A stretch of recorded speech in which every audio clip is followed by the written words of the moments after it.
update natin para sa lagay ng ating panahon ngayong umaga po ng September 7, 2025.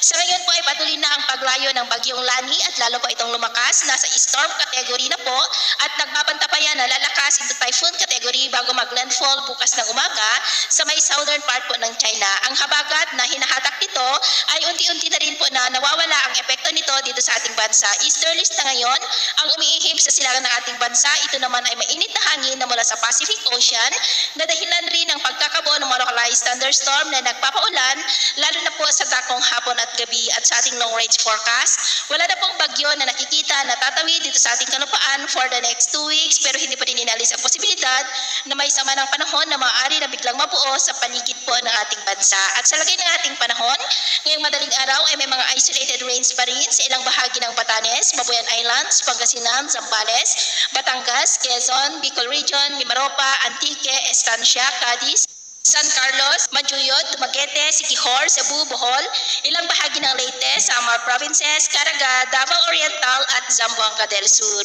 At mamaya ay sisikat naman ng araw sa malaking bahagi ng bansa pero may tsansa pa rin ng maulap na kalangitan with isolated rains sa may Batangas, Quezon, Bicol Region, Romblon, Palawan, Eastern Visayas, Bohol, Caraga, Davao Region at Sulu Archipelago.